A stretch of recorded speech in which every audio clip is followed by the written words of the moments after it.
Argentina's Premier League stars are heading back to England, and this time the reception waiting for them could be brutal. After everything that happened at the World Cup, the anger has not disappeared. It has been building. And what English fans are preparing for their return could turn every away ground into a punishment these players never saw coming. It started with one piece of fabric. Seconds after Argentina completed their dramatic 2-1 comeback against England in the World Cup semi-final, celebrations exploded across the pitch in Atlanta. Then a banner appeared from the stands. Las Malvinas son Argentinas. The Falkland Islands are Argentine. Christian Romero, Lisandro Martinez, and Giovanni Lo Celso were among the players seen posing with it as Argentina celebrated eliminating England. FIFA later opened disciplinary proceedings because political messages are prohibited inside World Cup stadiums. For Argentina, those words carry national meaning. For Britain, they hit a completely different nerve. In 1982, Argentina invaded the Falkland Islands. Britain sent a military task force to retake them. The conflict lasted just over 10 weeks and killed 255 British service personnel, 649 Argentinians, and 3 Falkland Islanders. More than 4 decades later, the dispute remains politically sensitive on both sides. That is why what happened after the semi-final was never going to be treated as normal football trash talk. Britain's government publicly demanded that FIFA investigate. A Downing Street spokesperson responded that the World Cup might not belong to England, but the Falklands did. FIFA confirmed that its disciplinary committee was examining the incident, and the banner was only the beginning. Christian Romero had already managed to make himself one of the most hated men on the pitch. When Enzo Fernandez equalised in the 85th minute, Romero did not immediately run toward the goalscorer. He went for Jordan Pickford. With the England goalkeeper still processing the goal, Romero ran directly toward him and screamed into his face from close range. Then, after Argentina completed the comeback, Romero turned his attention to Jude Bellingham. Footage showed him directing another furious celebration toward the England midfielder after the final whistle. For Argentina, Romero's aggression is part of what makes him Cuti Romero. In England, there is one uncomfortable complication. He captains Tottenham Hotspur. Soon, the man who screamed in Pickford's face and then appeared with the Falklands banner will have to walk back into Premier League stadiums filled with the same supporters who watched England's World Cup dream collapse. And he will not be alone. Lisandro Martinez will return to Manchester United. Enzo Fernandez will return to Chelsea unless his club future changes. Emi Martinez remains one of Aston Villa's biggest names. These are not players who can disappear back into Argentine football after the tournament. Their workplaces are in England. And that is where the story gets vicious. Enzo did not hold the most prominent role in the Falklands banner footage confirmed by the strongest reporting, but he still managed to pour fuel onto the reaction. He scored Argentina's equaliser against England. Chelsea celebrated the goal on their own social media account. Their supporters exploded. The backlash became so strong that Chelsea deleted the post.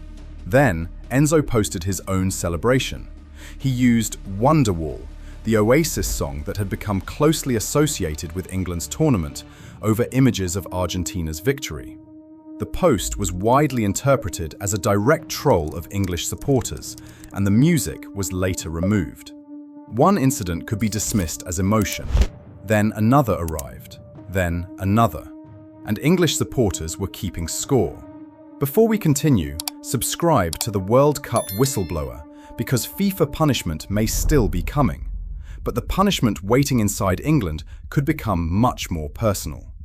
The political reaction quickly moved beyond football. Niall Gardner, a former advisor to Margaret Thatcher, publicly called for Argentine Premier League players involved in the Falklands display to have their UK work visas revoked. Other online calls demanded similar consequences. That sounds dramatic. The legal reality is much less certain. An immigration expert quoted during the controversy said that simply displaying the Falklands banner would be highly unlikely, by itself, to justify cancelling a Premier League player's visa. No confirmed mass visa cancellation has happened, and that creates an unexpected twist, because some English supporters may eventually decide they do not want these players removed at all. They may want them back. Not because the anger has disappeared, because bringing them back creates something a visa ban cannot. 90 minutes, every week, every away stadium, every touch of the ball. There is already evidence of how toxic the reaction can become. Chelsea's social media posts celebrating Enzo's goal had to disappear after immediate supporter fury. Chelsea's signing of another Argentine, Valentin Barco, has also been met by hostile reactions linked partly to his behaviour during the England match, with reporting already anticipating that he could face boos at Premier League grounds. Imagine what awaits the players who were directly involved in the most controversial moments. Romero walks out at an away ground. The Falklands banner appears in supporters' memories before he even touches the ball. Lisandro Martinez arrives with Manchester United. The same footage follows him. Enzo receives possession for Chelsea. The semi-final returns instantly. This is the punishment no disciplinary committee controls. FIFA can issue a fine. FIFA can suspend somebody. A visa decision can keep a player out of Britain. But none of those punishments can create months of hostility. English supporters can. And that could be psychologically far more difficult. The Premier League season is relentless. These players will not face England once and fly home. They could face supporters in London, Manchester, Liverpool, Newcastle, Birmingham, and everywhere in between, week after week. That does not mean every English supporter will abuse them, nor should anger become racist, threatening, or violent. But booing, chants, hostile atmospheres, and relentless reminders of what happened at the World Cup are part of football culture. And nobody can suspend a stadium for remembering. The situation becomes even darker because Argentina itself has refused to let the England victory fade. The Argentine Football Association has now designated July 15th as National Football Teams Day, explicitly commemorating the semi-final victory over England. Argentina lost the final to Spain 4 days later, yet the England victory has been elevated into a permanent national celebration. Think about how that looks from England. The team knocks England out. Players celebrate with a Falklands banner. Romero screams at English players. Enzo trolls supporters online. Then Argentina creates a day commemorating the victory. And after all of that, several of the central figures simply return to English clubs and continue earning Premier League wages. That is exactly why the next phase could become so ugly. The Argentine players may believe the World Cup is finished. English supporters may believe the consequences are only beginning. There is also a bigger career question. How long can a foreign star thrive at an English club if every away trip turns hostile? Christian Romero is not a fringe player. He is Tottenham's captain. Lisandro Martinez is deeply connected to Manchester United. Enzo Fernandez is one of Chelsea's most expensive signings ever. Emi Martinez built his club career in England. Their clubs may support them. Their teammates may move on. But clubs cannot control thousands of opposing supporters. And sustained hostility has a way of changing football careers.